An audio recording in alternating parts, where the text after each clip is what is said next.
If you're looking for a full body workout using only dumbbells, you are in the right place. This full body workout includes all the exercises you need to hit the body from head to toe. However, take the exercises that you personally like, plug them into your own routine, or take the entire workout set out as it is. All the exercise details are written in the descriptions below, and so is a warm-up that works perfectly well for any resistance training workout.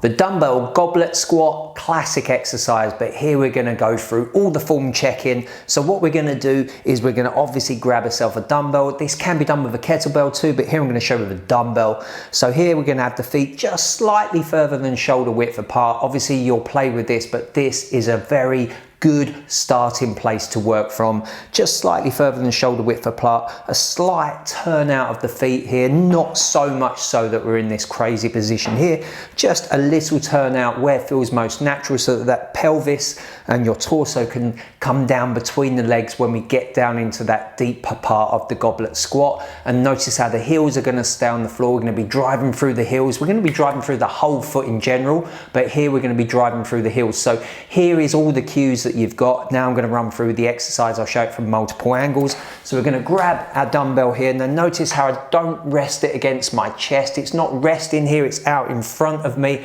That way I'm going to get some more core activation going on here as opposed to just leaning that weight against me and then squatting. So it's a very full body exercise when we do it this way.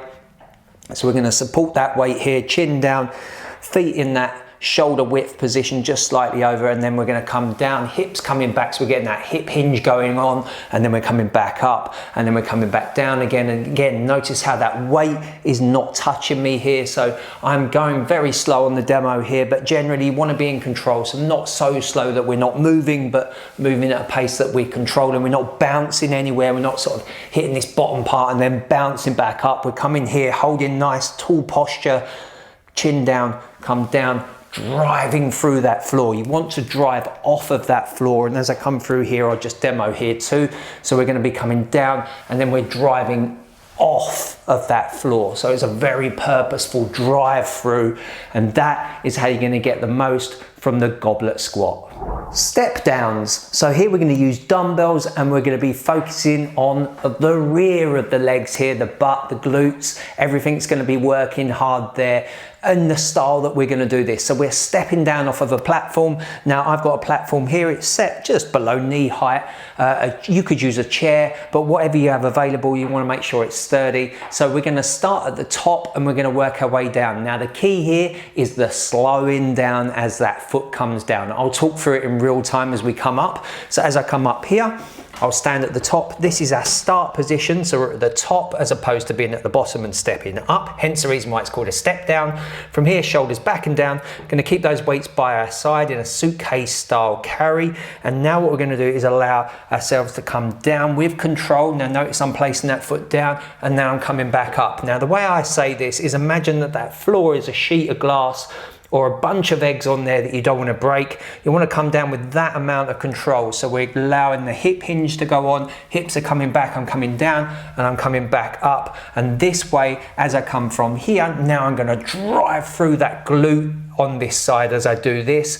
So again, I'm going to repeat it again. I'll show from the side in 1 second. So as I come down, I'm coming back up like so. And if I do repeat this from the side, here again, shoulders back and down, same action again.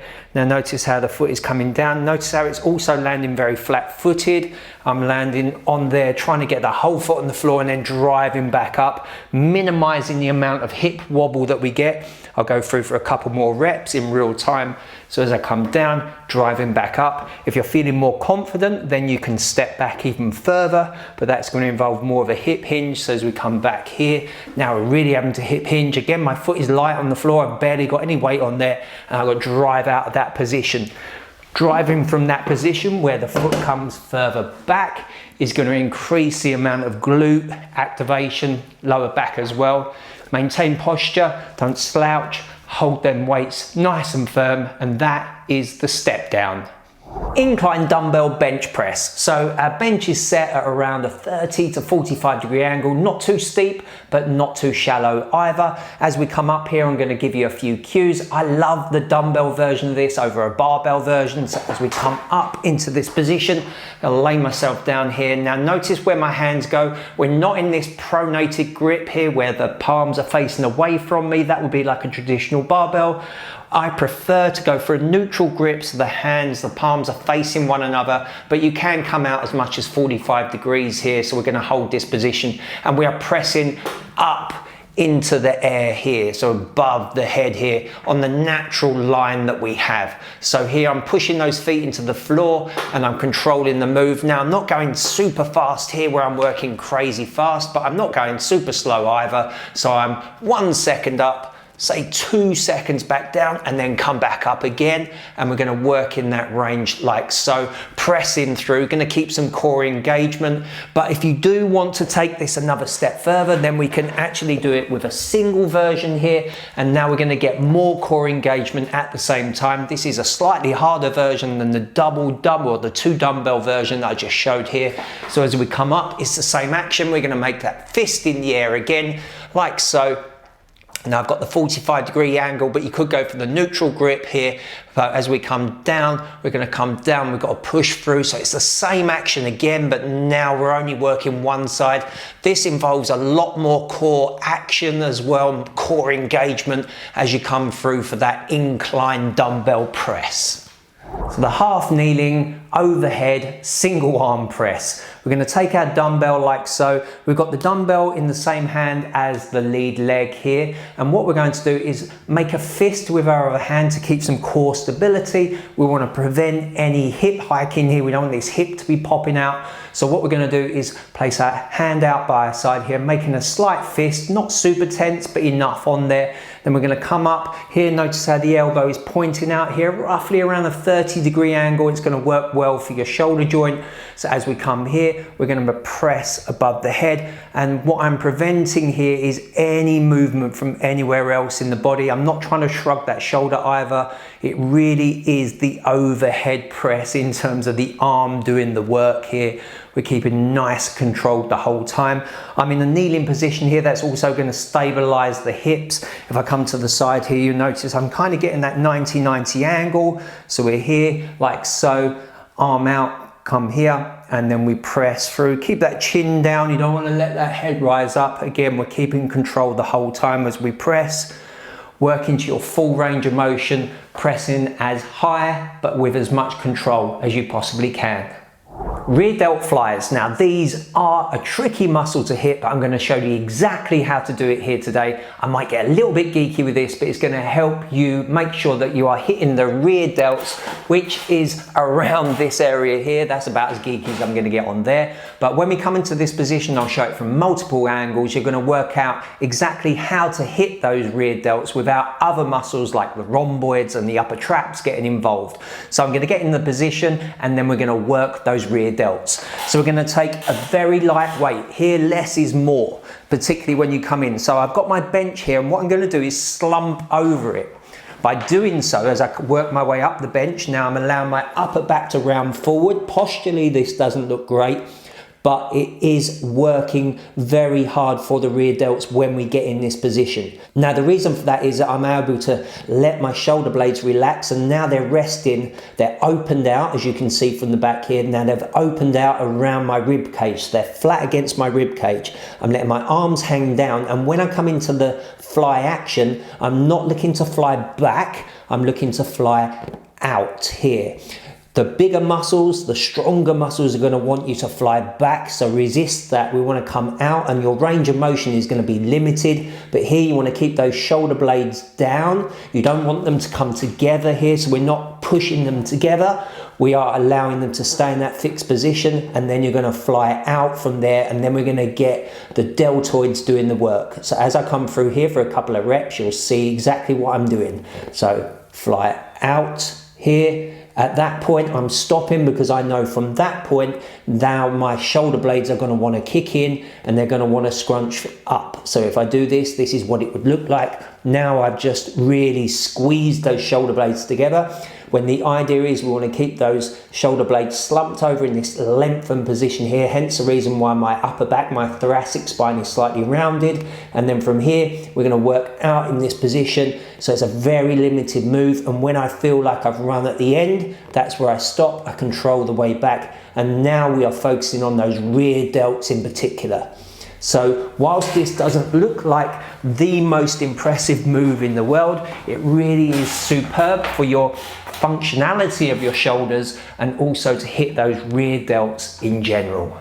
Scaptions, so here we're going to go light on the dumbbells. Less is more when we do this exercise. We're going to drill our feet into the floor, we're going to get some core engagement, we're going to squeeze those glutes slightly. That's so that we don't hyperextend, stick our bottom out, that's to keep control.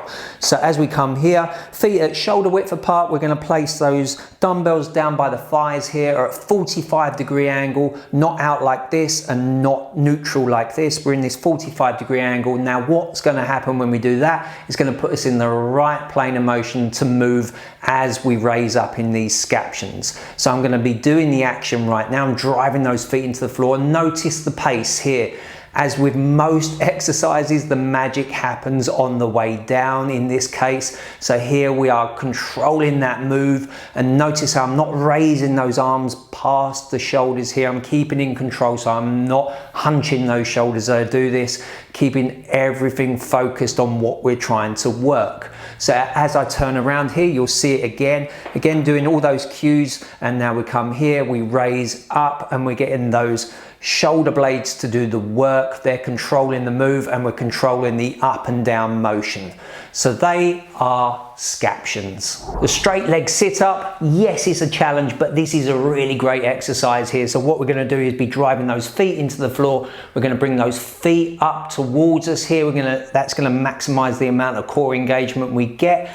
And when we come up into that elevated position, we're going to reach our arms up to the sky. So as I lay down like so here, notice again how those feet are drawing up. Take a relaxed stance here, but now we're going to get that pelvic tilt going, so a slight glute squeeze, core's activated, and from here we're going to raise up and we're going to come up into the air. Now, as with most exercises, the real benefits come on the way down, so we're nice controlled on the way down here. We're going to use minimal amount of momentum as we come up, like so. Now, if you feel you've got that in control, then what we can do is we can add a weight. Now what we're going to do is a bit of anti-rotational work, so we're going to have the weight in one hand. So now we're having to prevent the body from twisting as we go. So as we come here, we're going to bring the arms up. Now we're going to reach up here, and on the way down, the body's going to want to twist, and your job is to keep it nice and still. Now again, I'm keeping those feet down and I'm keeping in control. So as I come up, again, reaching up and then coming back down again, and we are reaching and making ourselves as tall as possible. And that is the straight leg sit up. The Copenhagen side plank. So here you're going to need a bench or a chair. I've got a bench, but you could use a chair. What we're going to do is place our top foot on the bench like so, and then we are going to go into a side plank position. But the difference here, what I'm going to do is get my leg up into a sprinter type position. Again, when I show the demo, it'll make it all very clear. But what the point of that is making sure that we don't get any lower back arching. We're really going to isolate on the sides of the obliques here as we go into this action. We're also going to reach that arm up, so we're getting some real opening of the body in this position. But as with any plank, this doesn't look the most exciting, but there's a lot going on without any movement. So as I get my elbow down here, we're going to get up into this position. So I'm adopting a normal side plank position, and then from here I'm going to elevate myself up, making sure that hip stays in place the whole time. And as I come up in this position, all we are doing is holding. We don't want the hip to sag. We want to hold up in this position, relax the neck, find the position that works best for you, reaching that arm up, lengthening the body, and then you're going to hold for the set amount of time. So there you have it, your full body workout using dumbbells only. I hope you enjoyed that. If you did, please click the subscribe button, pop a comment in below about what you particularly liked, and also check out theworkingbody.com for all things health, fitness and wellness related.